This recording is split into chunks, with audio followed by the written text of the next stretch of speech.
Door തുറന്ന് അകത്തേക്ക് വന്ന ഡോക്ടർ മോഹന വേണി ആശ്വാസത്തോടെ നോക്കി. അയാളുടെ വേഷത്തിൽ അയാളുടെ ഡോക്ടറാണെന്ന് തിരിച്ചറിഞ്ഞ സത്യ അയാൾക്കടുത്തേക്ക് പാഞ്ഞു ചെന്നു.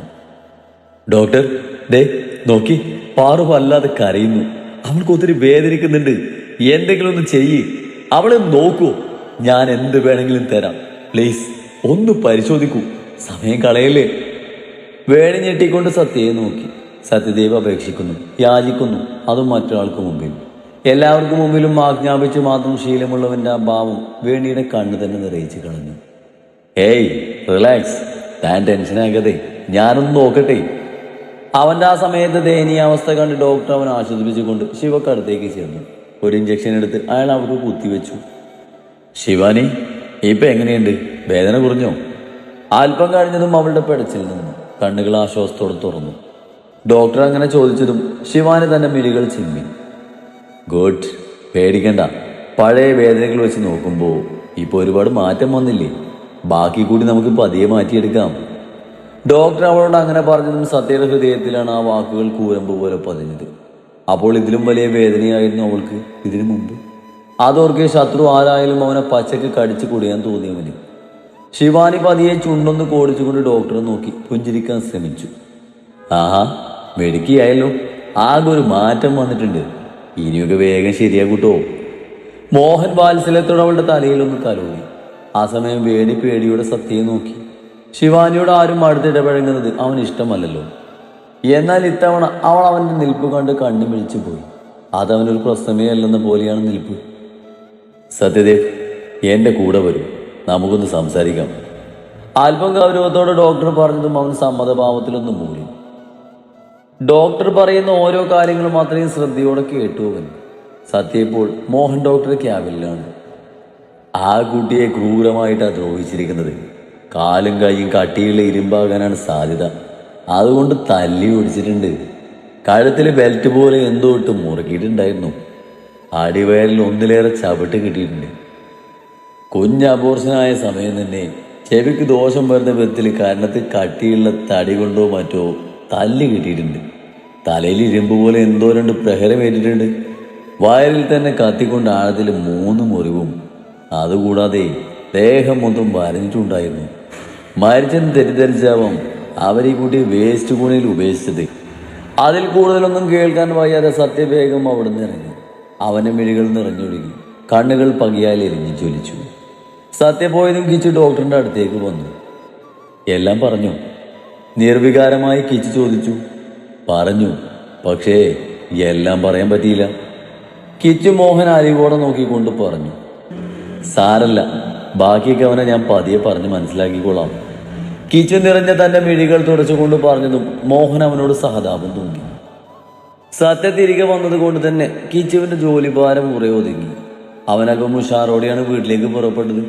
മുറ്റം കടന്നപ്പോൾ തന്നെ ഉമ്മറത്ത് കൂടി നിൽക്കുന്നവരെ കണ്ട് അവന്റെ നെറ്റി ചുളിഞ്ഞു. രംഗം പന്തിയെന്ന് മനസ്സിലായതും വെപ്രളത്തോടെ കാർ ഒതുക്കിയിട്ട് അവൻ ഉമ്മറത്തേക്ക് നടന്നു. എന്താ എന്താ പ്രശ്നം? കിച്ചു അല്പം ടെൻഷനോടെയാണ് ചോദിച്ചത്. ആ ദേ വന്നല്ലോ. എടാ, നിന്റെ ഈ ഭാര്യക്ക് വട്ടാണോ? സ്വന്തം കുഞ്ഞിനെ ഇവള് കാണിച്ചു വെച്ചിരിക്കുന്നത് നോക്കിയേ. എന്നിട്ട് ഞങ്ങളിത് ചോദ്യം ചെയ്തപ്പോ ഇവള് പറയുവാ ഇത് അവളുടെ കൊച്ചല്ലെന്ന്. അവൾക്ക് വേറെ ഏതോ ഒരുത്തനിൽ.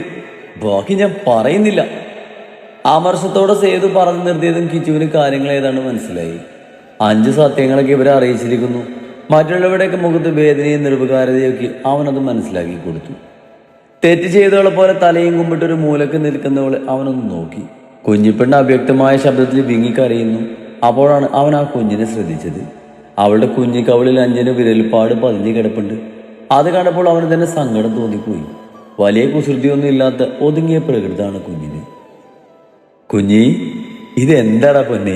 കിച്ചുവിന്റെ പൊന്നിന് ആരാ തല്ലിയേ? കുഞ്ഞിന്റെ അടുത്ത് മുട്ടുകുത്തിയിരുന്നു കൊണ്ട് അവൻ ആർദ്രമായി ചോദിച്ചതും ആ കുഞ്ഞവനെ പേടിയോടെ നോക്കിക്കൊണ്ട് സേതുവിനടുത്തേക്ക് ഓടിച്ചെന്ന് അവരെ മുറുകെ പിടിച്ചു. കിച്ചുവിന് ആ സമയം വല്ലാത്ത സങ്കടം തോന്നിപ്പോയി. കുഞ്ഞിനെ കുറ്റം പറഞ്ഞിട്ട് കാര്യമില്ല. താനങ്ങനെ സ്നേഹിക്കാനോ കൊഞ്ചിക്കാനൊന്നും അധികം പോകാറില്ല.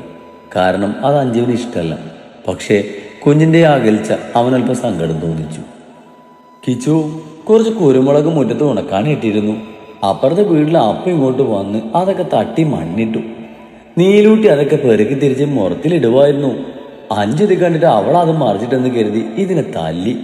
പാവൊന്ന് ഒച്ച വെച്ച് കരയാൻ പോലും സാധിക്കാത്ത കുഞ്ഞിനോട് ഇത്രയും വേണ്ടിയിരുന്നില്ല. ഷാരി കാര്യങ്ങൾ പറഞ്ഞതും കിച്ചിന് വല്ലാത്ത ദേഷ്യം വന്നു. ആ ദേഷ്യത്തിൽ അഞ്ജുവിനെ അവൻ പിടിച്ചു വലിച്ച് ആ കാരണം നോക്കി ഒന്ന് പൊട്ടിച്ചു. ആ അടിയുടെ ശക്തി കൊണ്ട് അവളൊരു വശത്തേക്ക് ചെരിഞ്ഞ് വീഴാൻ പോയി. പെട്ടെന്ന് അടുത്ത് നിന്ന് ഓമനെ അവളെ വീഴാതെ താങ്ങി നിർത്തി. പോട്ടെ പോട്ടെ എന്ന് വെക്കുമ്പോ എന്താണ് നിനക്ക്? നീ തന്നെ പ്രസവിച്ചതല്ലേ ഇതിനെ? ഒരമ്മക്ക് ഇങ്ങനെയും സ്വന്തം കുഞ്ഞിനോട് വെറുപ്പ് തോന്നും. ആദ്യം ചെയ്തത് തെറ്റ് തന്നെയാ. അത് ഈ കുഞ്ഞെന്ത് പിഴച്ചടി? ഞാൻ പറഞ്ഞതല്ലേ എന്റെ സ്വന്തം കുഞ്ഞിനെ പോലെ ഞാൻ നോക്കിക്കൊള്ളാന്ന്. എന്നിട്ട് നിനക്ക് പറ്റില്ല. ആദിയോടുള്ള പക ഈ കുഞ്ഞിനെ തീർക്കരുത് അഞ്ജു നീ. കിച്ചു വികാരശോഭത്തോടെ പറഞ്ഞത് മഞ്ജു പൊട്ടി കരഞ്ഞു പോയി. എനിക്ക് പറ്റുന്നില്ല. സ്നേഹിക്കാൻ മനസ്സൊന്ന് പാകപ്പെടുമ്പോ ഞാൻ ചെല്ലും. പക്ഷെ ആദ്യയെ പോലെ തന്നെ കാണാൻ സാമ്യമുള്ള ഈ നീനെ കണ്ട് കാണുമ്പോ എനിക്കറിയില്ല, വെറുപ്പ് തോന്നിപ്പോകുന്നു. എനിക്കിനി ഈ ഭാരം ചുമക്കാൻ വയ്യ. ആകെ ഭ്രാന്തത്ത് നിൽക്കുവാ ഞാൻ. സത്യമായി സ്വയം എന്തെങ്കിലും കടുക ചെയ്ത് പോകും ഞാൻ. അവളുടെ ആ നേരത്തെ ഭാവം കണ്ട് എല്ലാവർക്കും സങ്കടം തോന്നി. അവളെ പൂർണ്ണമായി തെറ്റു പറയാൻ സാധിക്കില്ലെന്ന് തോന്നിയവർക്ക് സേതു തന്റെ കാലിൽ ചുറ്റിപ്പിടിച്ച കുഞ്ഞിനെ എടുത്തുയർത്തി. അഞ്ജിത, കിരൺ, നിങ്ങൾക്ക് ഈ കുഞ്ഞിനെ വേണ്ടെന്നാണെങ്കിൽ ഞാൻ എടുത്തോളാം ഇവളെ. നീലാഞ്ജന, ഇനി ഒരിക്കലും നിങ്ങൾക്കൊരു തടസ്സാകില്ല. സേതുടപ്പോടെ അങ്ങനെ പറഞ്ഞത് മഞ്ജു ഭ്രാന്തമായി അലറിക്കരഞ്ഞു. എല്ലാവരും ആകെയൊന്ന് പകച്ചുപോയി. കിച്ചു നിസ്സഹനായി നിന്നതേയുള്ളൂ.